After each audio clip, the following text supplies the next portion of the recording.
Hello students, आज हम class 10th का माध्य मीन निकालने का मेथड बहुत ही आसान तरीके से समझाने वाले हैं। निम्न सारणी से माध्य ज्ञात कीजिए। ये आपको क्वेश्चन दिया गया है, इसमें कैसे कैलकुलेशन करते हैं। बहुत ही आसान है, 4 नंबर का क्वेश्चन आपके एग्जाम में आता है। तो आपको एक क्वेश्चन लेके समझाएंगे कि माध्य यानी मीन कैसे निकाला जाता है, उसकी क्या मेथड है। तो निम्न सारणी से माध्य ज्ञात कीजिए। इसमें एक वर्ग अंतराल दिया है, एक बारंबारता दी है। वर्ग अंतराल यानी 0 से 10, 10 से 20, इनमें जो अंतर होता है ज्यादातर क्वेश्चन में लगभग समान होता है। सबसे पहले इसकी हमें एक टेबल बनानी पड़ेगी। तो इसके लिए हम समांतर माध्य के लिए माध्य का फॉर्मूला यूज करेंगे। माध्य को ही समांतर माध्य अर्थमेटिक मीन कहते हैं। जो मीन होता है वही आपका क्या होता है, अर्थमेटिक मीन होता है। माध्य और समांतर माध्य एक ही बात है। माध्य निकालने के लिए यहाँ हम जो फॉर्मूला यूज करने वाले हैं वो है sigma F X upon sigma F.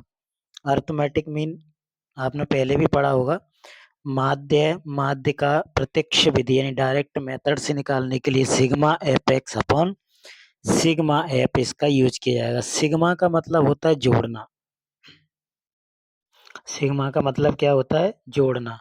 सम होता है, summation of F x. Sigma को योग या जोड़ कहते हैं। बारंबारता सिग्मा क्या हो गया, बारंबारता एफ है। एफ मतलब फ्रीक्वेंसी कि कोई भी डाटा कितनी बार आ रहा है, ये पूरी कैलकुलेशन के अंदर कोई भी अंक है कितनी बार आ रहा है, तो बारंबारता यानी फ्रीक्वेंसी इसको बोलते हैं एफ को। तो ये आपके सामने क्वेश्चन है, इसकी हमें टेबल बनानी है।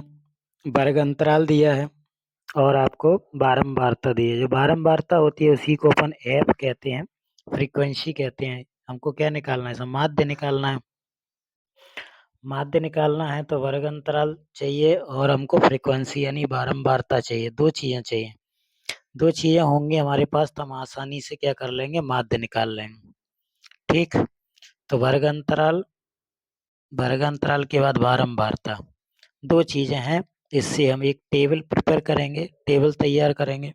और टेबल यदि तैयार हो गई, इसके बाद आपकी कैलकुलेशन है, जोड़ना घटाना गुणा भाग बड़ी आसानी से करना है। छोटी सी गलती की वजह से बहुत दिक्कत हो जाएगी। तो वर्ग अंतराल है, हमने लिख लिया जैसा का तैसा। 0 से 10, 10 से 20, 20 से 30। कई बच्चे इसको माइनस पढ़ लेते हैं, माइनस नहीं होता, से होता है। मतलब 0 से लेके 10 तक की वैल्यू। तो ये बारंबारता 3, 10, 11, 9, ये भी हमने नोट कर लिया है ना। दो कॉलम और आपको दिख रहे होंगे, ये दो कॉलम और आपको बनाने होंगे। ये दो कॉलम और हमको कैसे भी करके चाहिए, है ना। अब इन दो कॉलमों में हम क्या लिखने वाले हैं, दो कॉलम में हम लिखने वाले हैं एक तो एक्स। क्या लिखने वाले हैं, एक्स लिखने वाले हैं। एक्स की वैल्यू लिखना है। एक्स की वैल्यू कहाँ से आएगी, ये बहुत आसान तरीके से आपको समझाने वाले हैं। देखिए, अच्छे से प्रैक्टिस कर लो, एग्जाम में 4 नंबर का आना ही आना है। 10th क्लास चाहे वो एमपी बोर्ड हो, चाहे वो सीबीएसई एनसीईआरटी कुछ भी हो। तो बारंबारता को हम पहले ही बता चुके हैं कि एफ से लिखते हैं। किससे, एफ से, स्मॉल एफ। तो स्मॉल एफ लिख लिया, इसको हम फ्रीक्वेंसी या बारंबारता कहते हैं। स्मॉल एफ से इसको डिनोट करते हैं। हमको दो चीजें चाहिए, एफ और एक्स। अब चाहिए क्या, एफ तो मिल गया, एक्स चाहिए, क्योंकि एफ इंटू एक्स तो तभी होगा जब हमको एक्स मिल जाएगा तब। तो एक्स के लिए एक नया कॉलम बनाया हमने। और एक्स की वैल्यू निकलती है हमारी वर्ग अंतराल से। किससे निकलती है, वर्ग अंतराल से। हम जी लोअर लिमिट और अपर लिमिट दोनों को जोड़ेंगे, यानी 0 + 10। 0 + 10 अपॉन क्या करेंगे, 2। 0 + 10 कितना हुआ, 10। 10/2 कितना होगा, 5। 10/2, 10/2 हो गया आपका 5। तो यहाँ पे 5 लिख दिया। अगली वैल्यू क्या है, 10 + 20। 10 + 20, 10 + 20 कितना हुआ, 30। तो 10 + 20 30 हुआ, तो 30 का हाफ कितना होगा, 15। तो ये आ गया आपका 15। इसी तरह से हम इन सब की वैल्यू निकालते जाएंगे। अगर एक चीज और है, बार-बार आप जोड़ रहे हो, बार-बार डिवाइड कर रहे हो, इससे अच्छा ये है कि ये देख लो इनमें अंतर सब में सेम है क्या? सब में 10-10 का अंतर है, तो 10 का अंतर आप यहाँ भी करते जाओ, 15 के बाद 25, 25 के बाद 35। लेकिन ये तभी होगा जब आपके वर्ग अंतराल में जो अंतर दिया है, क्लास इंटरवल में जो डिफरेंस दिया है वो इक्वल होगा तब। अगर इक्वल नहीं है तो फिर नहीं कर सकते आप, है ना? इतना आपको ध्यान रखना पड़ेगा। नहीं तो फिर सबको जोड़ के और उसका आधा करते जाओ और x की वैल्यू लिखते जाओ। बहुत सिंपल है, जोड़ना, घटाना, गुणा करना और भाग करना, ये 4 चीज़ें आपको इसमें यूज़ करनी है। ये अगर आपने सावधानी से कर ली, क्योंकि यदि एक बार कोई मिस्टेक हो गई तो पूरा क्वेश्चन गलत हो जाएगा, इसलिए इसे बहुत ही केयरफुली आपको कैलकुलेशन करना है। 340 70, 70 का आधा 35, 340 कितना हो रहा है 70, 70 का आधा 35, 40 50 90, 90 का आप कितना होगा 45, 45। ये हमने कर लिया, ठीक है। x की वैल्यू मिल गई। अब हमको एक नया कॉलम है f इंटू एक्स, क्या है f इंटू एक्स, एक नया कॉलम और बनाना होगा। तो हमको एफ एक्स चाहिए तो हमने सबसे पहले f इंटू एक्स कर लिया। तो जो हमारे पास दो कॉलम दिख रहे हैं f और x के, दोनों का मल्टीप्लाई कर लो। दोनों का क्या कर लो? मल्टीप्लाई कर लो। f इंटू एक्स का मल्टीप्लाई करो जरा। 3 का 5 से, 3 का 5 से गुणा करोगे तो क्या आएगा? 3 गुणा 5 15, ये हो गया 15।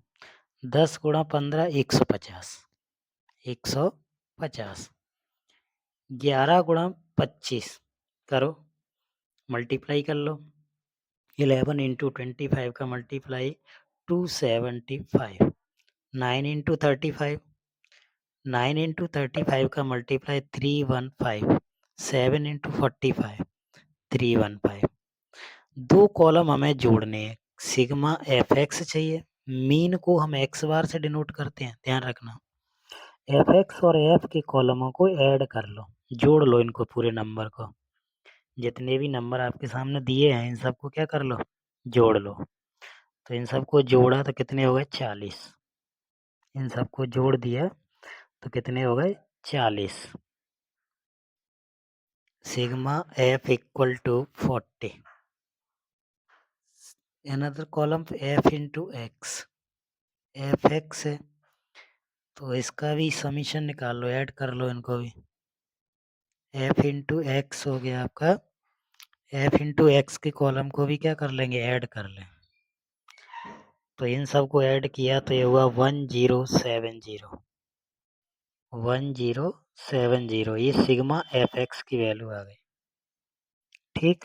अब क्या वैल्यू पुट कर दो फॉर्मूले में, mean equal to sigma F X upon sigma F, माध्य बराबर sigma F X upon F है। सिग्मा एफ एक्स की वैल्यू 1070 आ गई और सिग्मा एफ की वैल्यू कितनी है? 40। 0 से 0 कैंसिल करके 4 का डिवाइड कर दो।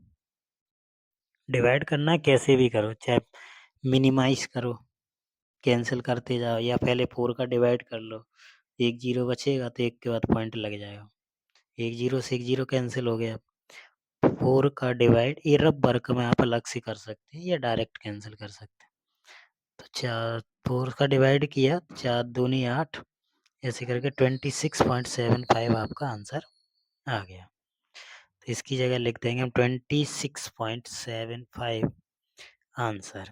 तो ये मीन निकालने का बहुत ही आसान तरीका, बहुत ही आसान तरीके से आपका मीन निकल आया है। डायरेक्ट मेथड कहते हैं इसको, प्रत्यक्ष विधि। ठीक है, समझ में आ